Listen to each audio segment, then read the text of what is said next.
At 2 a.m. on October 26, 1942, Platoon Sergeant Mitchell Page crouched behind a Browning M1917 water-cooled machine gun on a rain-soaked ridge overlooking Henderson Field on Guadalcanal, watching assembly lights flicker through the jungle 300 yards to the south. 24 years old, 6 years as a machine gunner, 33 men under his command. The Japanese 17th Army had dispatched roughly 2,700 soldiers from the 2nd Infantry Division to recapture Henderson Field. The Marines had seized the airstrip 2 months earlier, and the Japanese were determined to take it back.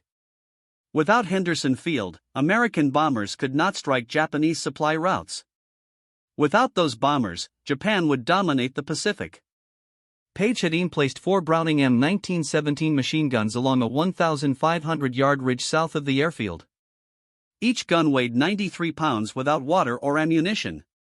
Each could fire 450 rounds per minute. Each required 3 men to operate efficiently. Page had trained every Marine in his platoon to field strip the M1917 blindfolded. They could break the weapon down, clean it, and reassemble it in complete darkness. They could clear malfunctions by touch alone. They had practiced these drills hundreds of times because Page knew that in battle there would be no margin for error. The ridge Page defended was the weakest sector of the American defensive perimeter. If the Japanese broke through here, they would reach Henderson Field in 20 minutes. If they reached Henderson Field, they would destroy every American bomber, fighter, and transport aircraft on the island. The Marines would lose Guadalcanal. The Japanese would control the supply corridor between the United States and Australia. Everything hinged on this ridge. Page had rigged a makeshift tripwire in front of his position earlier that evening. He strung wire through the jungle undergrowth and hung empty ration cans at intervals along it. Each can held an empty cartridge. If Japanese soldiers disturbed the wire, the cans would clatter. The system was primitive but effective. It would give his men perhaps 30 seconds of warning before the assault began. 45 a.m. The cans rattled. Japanese artillery from howitzers positioned west of the Matanacaw River began pounding the ridge. Shells detonated in the mud around Page's position. Tree limbs splintered overhead. Shrapnel ripped through the jungle canopy. The rain turned the ground into thick muck that made movement difficult. Page could hear Japanese soldiers advancing through the jungle below. They were singing. They were smoking cigarettes. They were confident they would retake Henderson Field before dawn. The first wave of Japanese infantry emerged from the jungle at 3 a.m. Page gave the order to open fire. 4 Browning M1917s erupted simultaneously. Tracers slashed through the darkness like red blades. Japanese soldiers dropped in rows.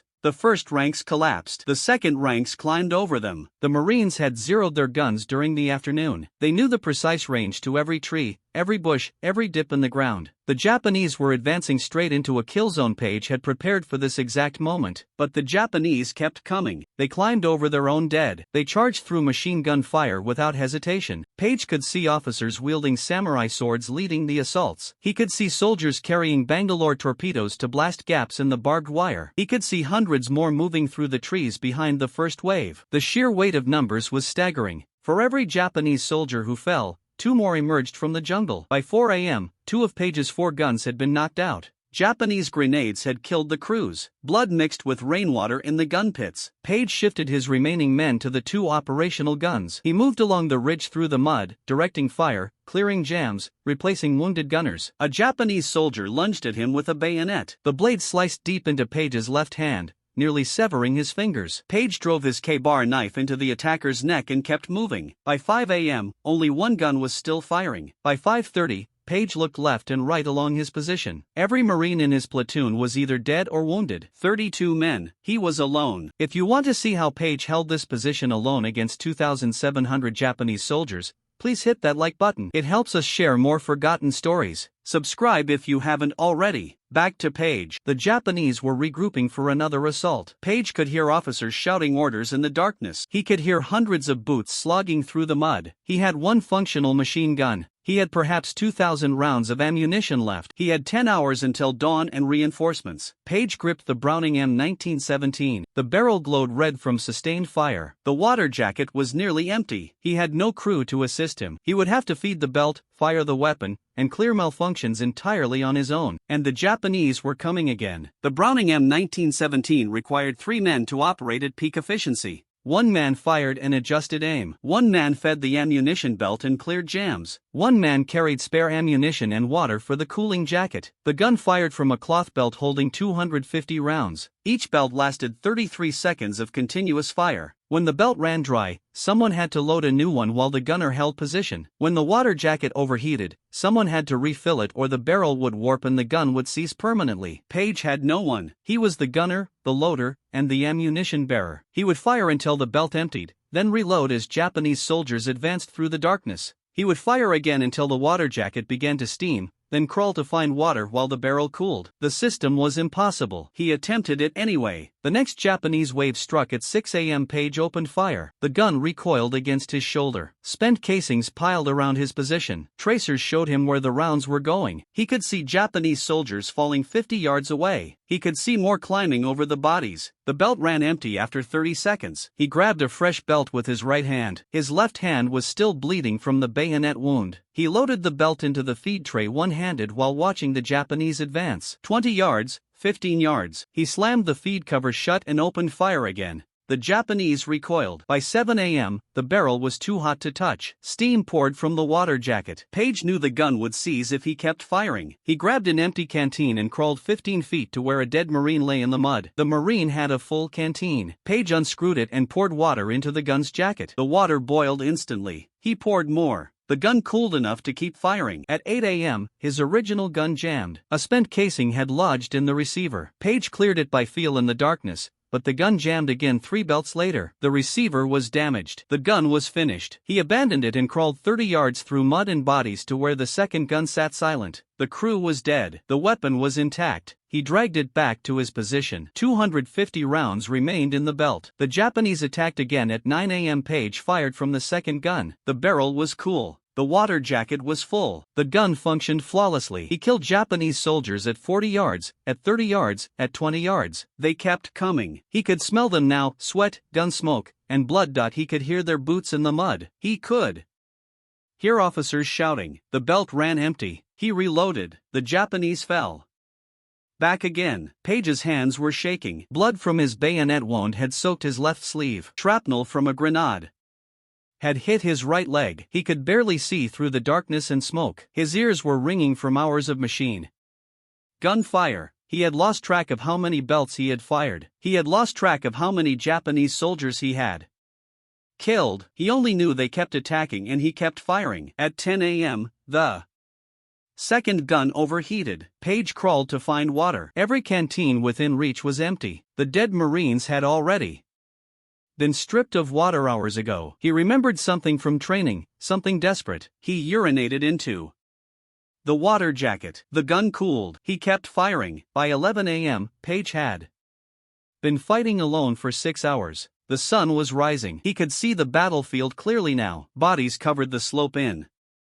front of his position, hundreds of them. The Japanese had pulled back to regroup. Page used the pause to crawl to the third gun position. That crew was dead, too. He dragged their ammunition back to his position. 12 belts, 3,000 rounds. He checked his remaining guns. Gun 2 was still functional, but the barrel was worn. Gun 3 had a damaged tripod, but the weapon itself worked. Gun 4 had been destroyed by a grenade. He now had 2 functional guns and 3,000 rounds. The Japanese had at least 2,000 soldiers left, and they were forming up for another assault. Page saw them gathering in the tree in 400 yards south. Officers were organizing units. Soldiers were fixing bayonets. This would be the big push. They would throw everything at his position. And if guns failed, if he ran out of ammunition, if he made one mistake, Henderson Field would fall before noon. The Japanese assault began at noon. This time, they came from 3 directions simultaneously. 200 soldiers charged directly up the slope toward Page's position. Another 100 flanked left through the jungle. Another H-100 flanked right. They were trying to overwhelm him through sheer numbers. They were trying to force him to choose which direction to defend while the other attacks succeeded. Page chose all 3 directions. He fired gun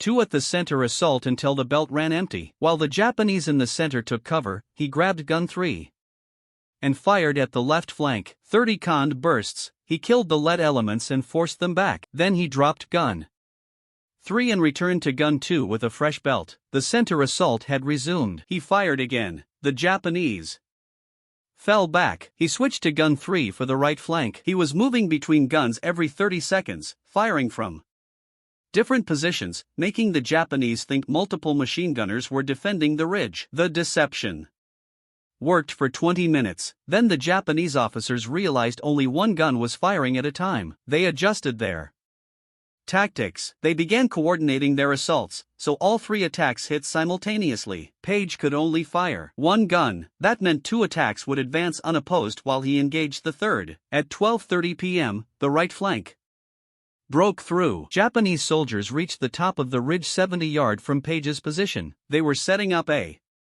knee mortar. If that mortar started firing, Page would be finished. He grabbed gun 3 and traversed right. He fired a full belt into the mortar team. They went down, but while he was firing right, the center assault had advanced to 30 yards. He swung gun 3 back to center and fired. The Japanese dove for cover. Page was losing. He could hold one position or another, but not both. The Japanese would eventually flank him and attack from behind. He needed help. He needed reinforcements. He needed anything. At 1:00 p.m., he heard American voices behind him. 2 rifle companies from the Battalion Reserve were moving up the ridge. Lieutenant Colonel Louis Puller was leading them personally. Puller had brought 40 Marines to reinforce PA's position. They spread out along the ridge and began firing. The Japanese advance stalled. Puller crawled up to Page's position. He looked at the dead Marines. He looked at the hundreds of Japanese bodies on the slope. He looked at Page covered in blood and mud, still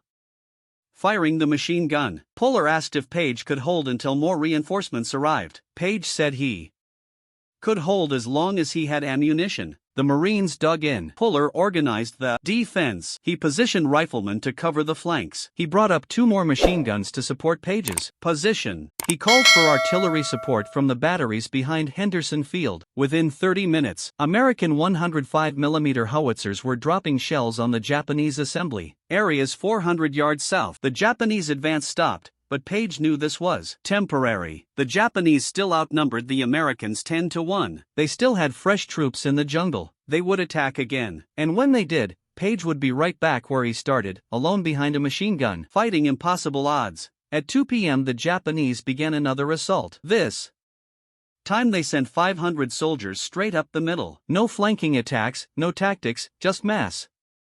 They were betting that sheer numbers would overwhelm the American position. They were probably right. The howitzers fired. Shells exploded in the Japanese ranks. Dozens fell. Hundreds kept coming. The Marine riflemen opened fire. More Japanese fell. More kept coming. They were within 50 yards now. Puller was yelling for everyone to hold their positions. Page was firing belt after belt into the advancing mass. At 40 yards, Page's gun jammed. A spent casing had stuck in the ejection port. He cleared it with his KBR knife. The Japanese were at 30 yards. He loaded a fresh belt and fired. The gun worked for 10 seconds, then jammed again. The receiver was damaged from hours of continuous fire. The gun was finished. Page looked at Puller. They both knew what came next. If the Japanese reached the ridge, they would overrun the position in hand-to-hand combat. The Marines would lose Henderson Field. The Americans would lose Guadalcanal. Everything they had fought for over the past 2 months would be gone. Puller made a decision. He ordered everyone to fix bayonets. They were going to charge. 40 Marines were going to charge downhill into 500 Japanese soldiers. It was suicide. Puller asked who would lead the charge. Page stood up. He had been fighting for 12 hours straight. He had held this ridge alone for 6 of those hours. He had killed more Japanese soldiers than he could count. His hands were destroyed. His leg was bleeding. He could barely stand. But he was not done fighting. He picked up his M1903 Springfield rifle. He fixed his bayonet and he looked at the Japanese soldiers climbing the slope toward him. The bayonet charge began at 2:15 p.m. Page went first. 40 Marines followed. They ran downhill through the mud toward 500 Japanese soldiers climbing up. The Japanese saw them coming and hesitated. They had been attacking for 12 hours. They had lost hundreds of men. They had thrown wave after wave at this ridge, and every wave had been cut down by machine gun fire. Now the Americans were charging them. The hesitation lasted 3 seconds. Then, the Japanese officers started yelling orders and the soldiers raised their rifles. 500 rifles against 41 Marines, running downhill with bayonets. The mathematics were simple. The Marines would die before they covered 30 yards. But something strange happened. The Japanese soldiers in the front ranks looked at the Marines charging toward them and looked at the hundreds of dead Japanese soldiers covering the slope behind them and made a calculation. They had been attacking this position since 3 a.m. 11 hours. They had sent wave after wave and every wave had been destroyed. Now the Marines who had killed all those men were charging directly at them with bayonets. The front ranks broke and ran. The officers tried to stop them. They drew their swords and screamed at the soldiers to hold their positions. Some soldiers obeyed. Most did not. The entire front line of the Japanese assault collapsed. Men turned and ran back down the slope. The Marines kept charging. Page hit the Japanese line at a full run. He drove his bayonet into the first soldier he reached. The blade went through the man's chest and stuck. Page couldn't pull it free. He dropped the rifle and drew his KBR knife. A Japanese soldier swung his rifle at Page's head. Page blocked with his left arm and drove the knife into the soldier's stomach. Another soldier came at him from the right. Page kicked him in the knee and stabbed downward as the man fell. The Marines spread out along the slope. They were killing Japanese soldiers in close combat. Bayonets and knives and rifle butts. The Japanese line broke completely. Soldiers were running back toward the jungle. Officers were trying to rally them, but the panic had spread. Within 5 minutes, the entire assault had dissolved into a rout. Page chased them 50 yards down the slope. Then Polar was yelling for everyone to pull back to the ridge. They had broken the assault, but they were still outnumbered. If they chased too far, the Japanese would regroup and surround them. The Marines fell back to their original positions. Page collapsed behind his gun. His hands were shaking so badly he could not hold his rifle. His left hand was barely functional from the bayonet wound. Blood had soaked through both sleeves and one pant leg. He had not eaten since the previous evening. He had not slept in 36 hours. He had been fighting for 13 hours straight. His body was shutting down. Puller brought water. Page drank. A corpsman came up and tried to bandage his hand. Page waved him away. The hand could wait. The Japanese were still out there. They would attack again. They always attacked again, but the attack did not come. At 3:00 p.m. the ridge was silent. At 4 p.m. still nothing. Marine patrols moved forward carefully through the battlefield. They counted bodies. Japanese dead covered the slope from the ridge line down to the jungle. The patrols counted 473 bodies in front of Page's original position alone. 473 Japanese soldiers had died trying to break through his section of the ridge. At 5 p.m., battalion headquarters sent word the Japanese were withdrawing. The battle for Henderson Field was over. The Americans had held. Henderson Field was secure. The Guadalcanal campaign would continue. Page sat behind his gun and stared at the jungle. He had held this ridge for 15 hours. He had fought alone for 6 of those hours. He had fired thousands of rounds. He had killed more Japanese soldiers than he could count. His platoon was gone. 32 Marines dead or wounded. He was the only one left. Someone from regimental headquarters arrived at 6 p.m. They were collecting after-action reports. They asked Page what had happened. He told them 1 platoon sergeant, 33 Marines, 4 machine guns, 2,700 Japanese soldiers. The headquarters officer wrote it down. Then he asked how many Japanese soldiers Page thought he had killed personally. Page said he did not know. He had stopped counting after the first 100. The officer wrote that down, too. At 7 p.m., as the sun set over Guadalcanal, Page finally allowed the corpsman to bandage his hand. The bayonet had cut through tendons and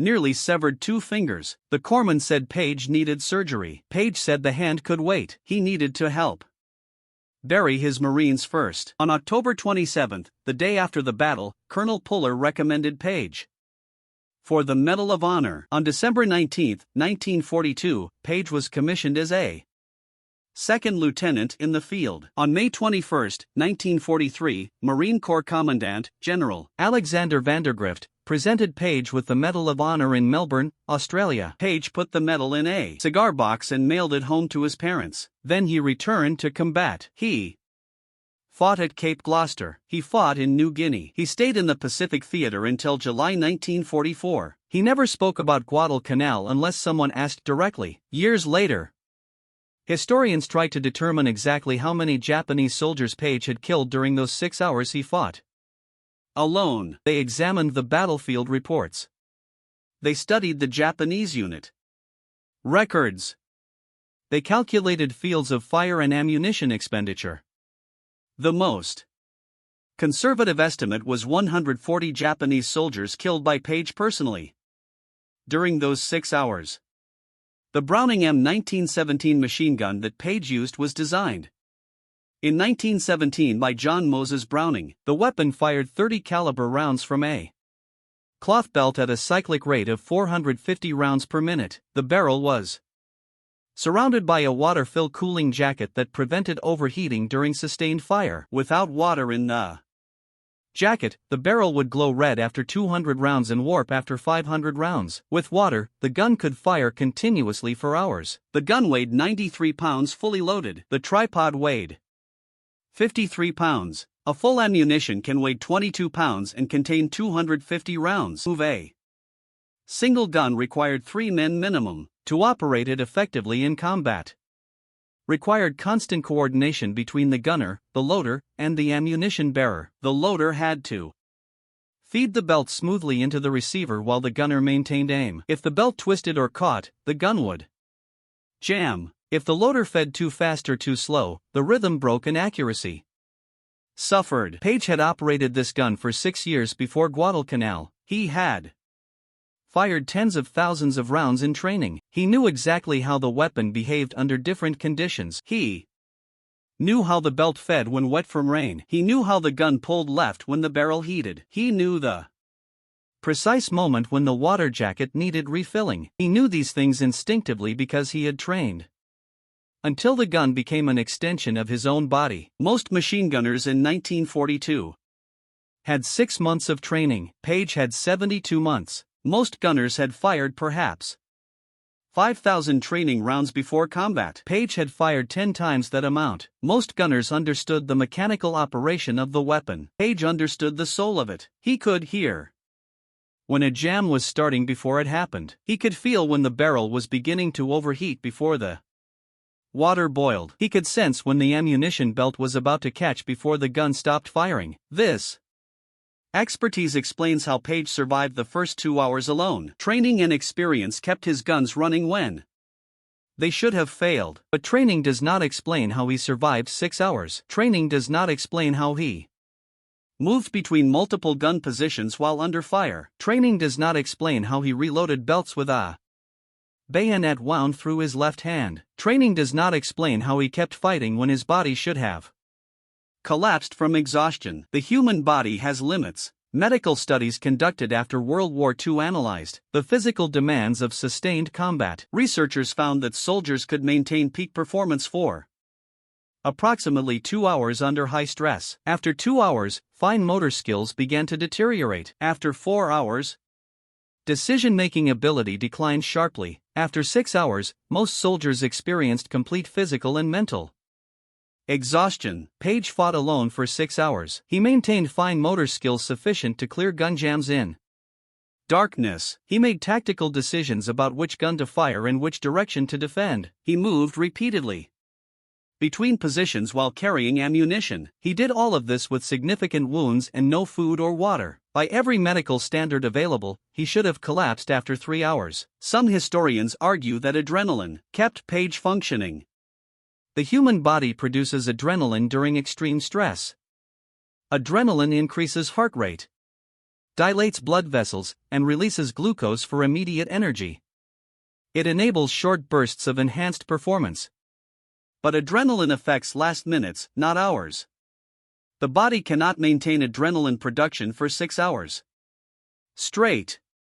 Eventually, the system crashes and the person collapses. Other historians point to Page's training as the deciding factor. They argue that 6 years of experience created such deep muscle memory that Page could operate the guns even while exhausted. The actions became automatic. Loading, firing, clearing jams, all happened without conscious thought. This theory has merit, but does not fully explain his endurance. A third theory focuses on psychology. Page knew that if he stopped fighting, Henderson Field would fall. If Henderson Field fell, the Marines would lose Guadalcanal. If they lost Guadalcanal, Japan would control the Pacific. Page understood the strategic importance of his position. This understanding created a psychological imperative stronger than physical exhaustion. He kept fighting because stopping was not an option. Probably all 3 factors contributed. Adrenaline provided initial energy. Training enabled automatic responses when conscious thought became difficult. Psychology maintained determination when his body demanded rest. The combination kept him alive and fighting for 6 hours that should have killed him. But there is a fourth factor that historians rarely discuss. Page was not fighting for abstract strategic goals. He was not fighting for Henderson Field or Guadalcanal or the Pacific Campaign. He was fighting for 32 dead Marines lying in the mud around his position. His entire platoon, men he had trained, men he had led, men who had trusted him to keep them alive. They were dead. He was not. And as long as he could still fire a gun, their deaths would mean something. The Japanese would not break through. The ridge would hold. Henderson Field would survive, and 32 Marines would not have died for nothing. This is what kept Mitchell Page fighting when every physical and mental system in his body was screaming for him to stop. The battle for Henderson Field lasted from October 23 to October 26, 1942. The Japanese committed approximately 7,000 troops from the 17th Army to the offensive. The Americans defended with roughly 3,000 Marines and soldiers. The Japanese plan called for simultaneous attacks from multiple directions to overwhelm the American perimeter. If the plan succeeded, they would recapture Henderson Field and drive the Americans off Guadalcanal entirely. The battle was divided into multiple sectors. Page defended the southern approach. Other Marine units defended the eastern and western approaches. The heaviest fighting occurred on the nights of October 24 and October 26. Japanese forces launched coordinated assaults across the entire perimeter. Artillery bombardments preceded the infantry attacks. The goal was to break through at any weak point and exploit the gap. PA's sector was not the only position that faced overwhelming odds. On the night of October 24, 2 nights before PA's stand, another Marine machine gun section came under similar attack. Sergeant John Basilone commanded that section. His unit was positioned northeast of PA's location, defending a different approach to Henderson Field. Basilone's position was hit by approximately 3,000 Japanese soldiers from the 29th Infantry Regiment. The attack began at 9 p.m. on October 24. Within 2 hours, Basilone's machine gun crews were running low on ammunition. Basil I made repeated trips through Japanese fire to retrieve ammunition from rear areas. He carried the ammunition belts on his shoulders, running bent over through machine gun fire and mortar explosions. He made 4 trips. Each trip brought back enough ammunition to keep his guns firing for another 30 minutes. When 2 of Basilone's guns were knocked out, he repaired them under fire. When his gunners were wounded, he took over the guns himself. He fired continuously for 15 hours. By dawn on October 25, Basilone's section had killed approximately 900 Japanese soldiers. The position held. Basilone received the Medal of Honor for his actions that night. 2 Medal of Honor recipients from the same battalion in the same battle defending the same airfield against the same enemy. Basilone on October 24, Page on October 26. The two men never met during the battle. Their positions were separated by 2 miles of jungle, but they faced the same situation. Overwhelming numbers, dead, crew members, failing guns, impossible odds, and they both kept fighting until reinforcements arrived. The Japanese losses during the battle for Henderson Field were catastrophic. American forces counted approximately 2,000 Japanese dead across all sectors. Another 1,000 were wounded. The Japanese 17th Army had committed 7,000 troops to the offensive. Nearly half became casualties. The units that survived were no longer combat effective. The offensive failed completely. American casualties were significantly lower, but still substantial. The Marines lost 206 killed and 346 wounded during the 4-day battle. Some companies lost 50% of their strength. Some platoon were wiped out entirely. Page's platoon suffered 97% casualties. 32 of 33 men were killed or wounded. Only Page survived, unfit for further combat that day. The strategic consequences of the battle were enormous. Henderson Field remained in American hands. American bombers continued operating from the airfield. Japanese supply lines remained vulnerable to air attack. The Japanese could not reinforce their garrison on Guadalcanal fast enough to sustain offensive operations. Within 2 months, the Japanese would begin evacuating Guadalcanal entirely. Military historians consider the battle for Henderson Field the decisive engagement of the Guadalcanal campaign. Before October 26, the outcome of the campaign was uncertain.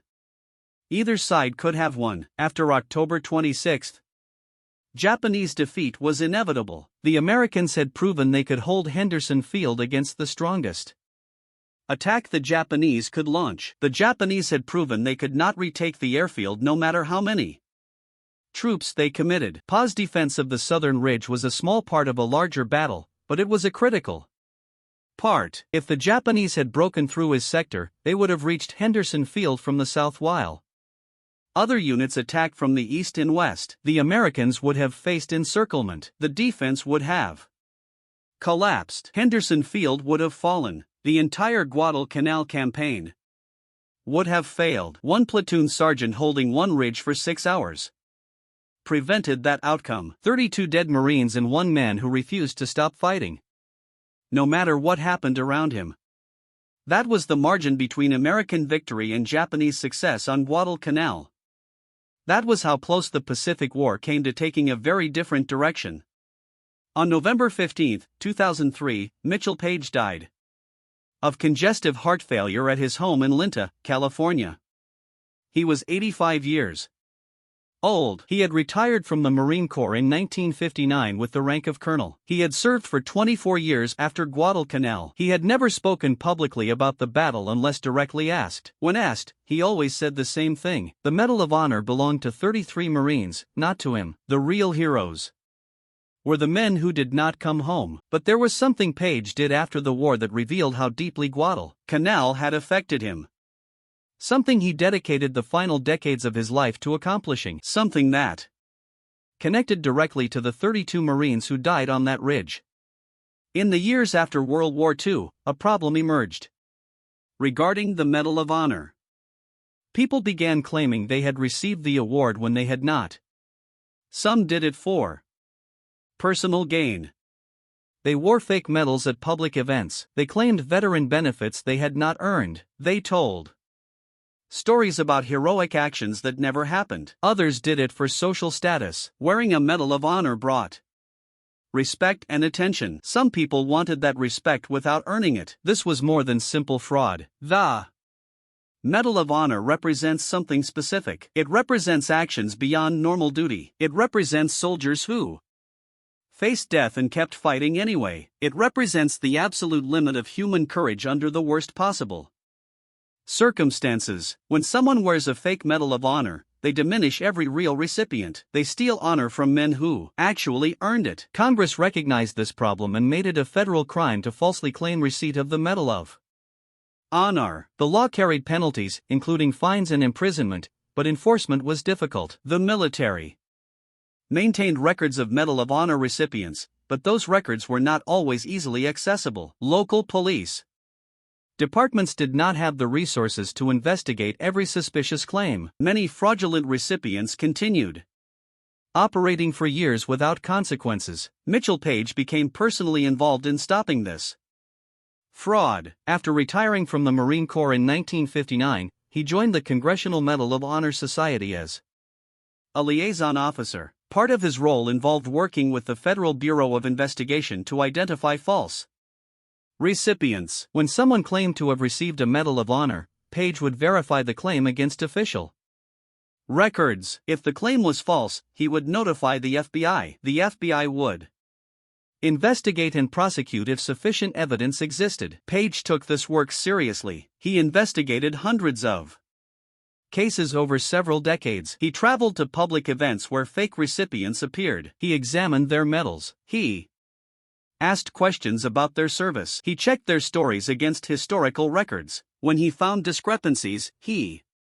reported them. Many prosecutions resulted from his investigations. People asked why Page dedicated so much time to this work. He was a retired colonel. He could have spent his retirement relaxing. He had earned that right, but Page said the work was necessary. He said the Medal of Honor did not belong to the people who received it. It belonged to everyone who served. It belonged especially to those who did not survive. When someone wore a fake medal, they insulted every soldier who had actually faced combat. They insulted every Marine who had died in action. Page was thinking about 32 specific Marines when he said this. His platoon, the men who died on that ridge on Guadalcanal. Those Marines had trusted him. They had followed his orders. They had died defending Henderson Field. Page had survived. He had received the Medal of Honor, but he understood that the medal represented all 33 Marines, not just him. When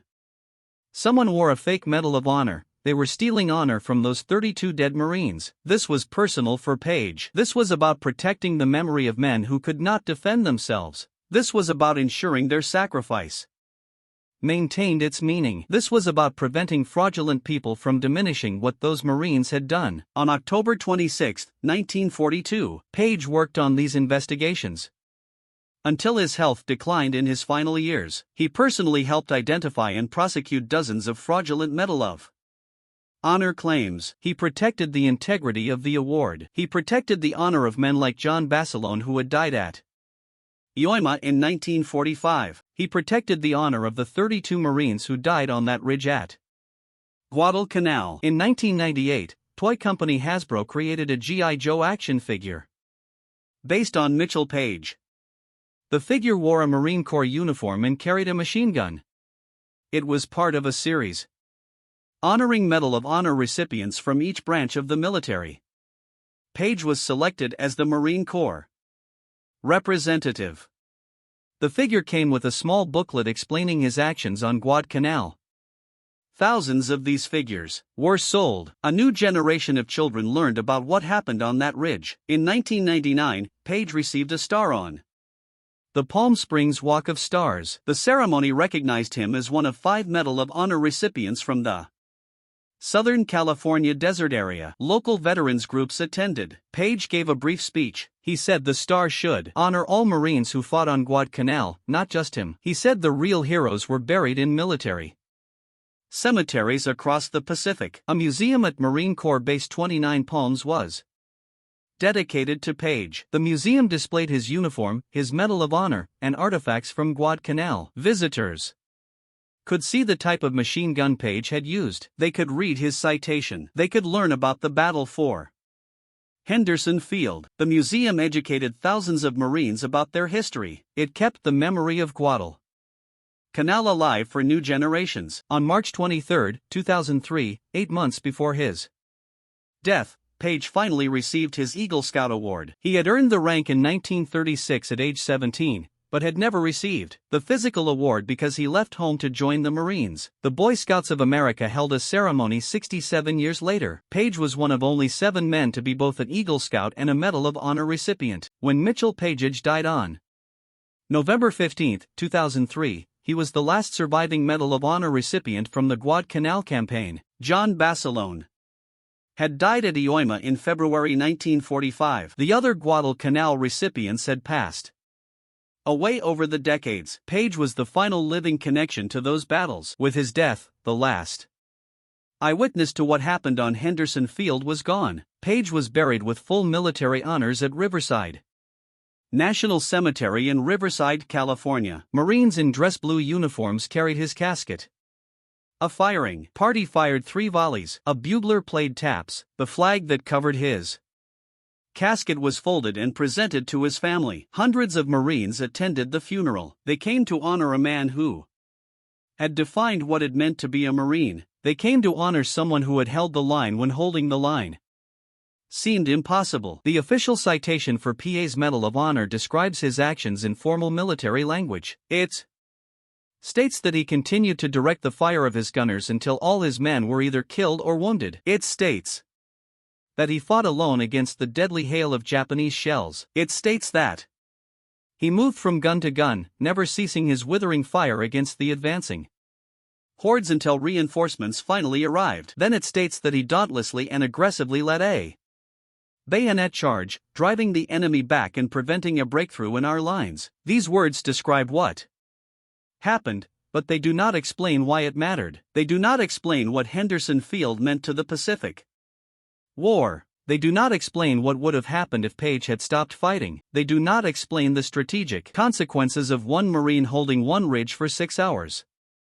Henderson Field was the only operational American airfield in the Solomon Islands in October 1942. Without it, American bombers could not reach Japanese supply convoys. Without those bombers, Japan could reinforce and resupply their forces throughout the Pacific. The Japanese understood this.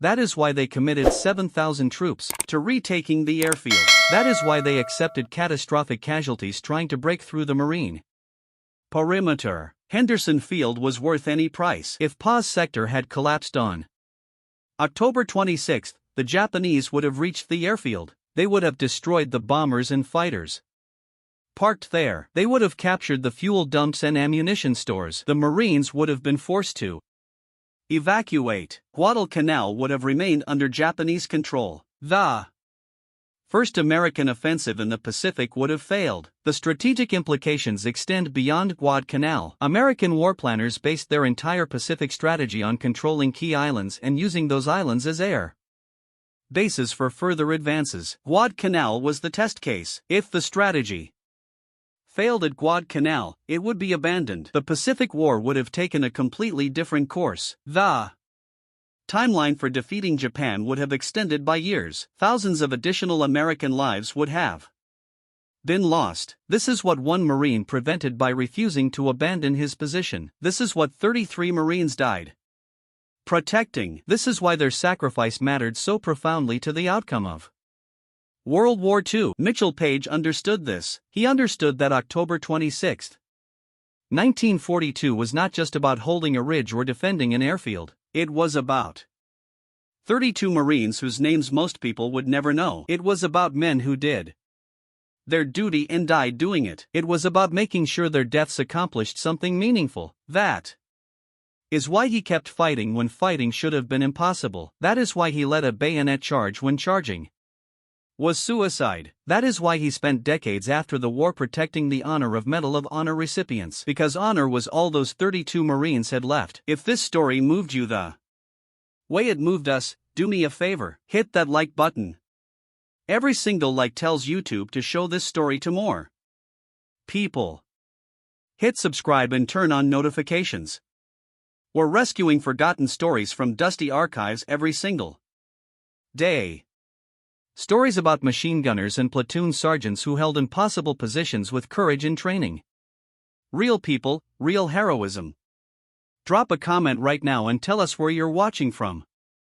Are you watching from the United States, United Kingdom, Canada, Australia? Our community stretches across the entire world. You're not just a viewer. You're part of keeping these memories alive. Tell us your location. Tell us if someone in your family served. Just let us know you're here. Thank you for watching. And thank you for making sure Mitchell Page and those 32 Marines don't disappear into silence. These men deserve to be remembered, and you're helping make that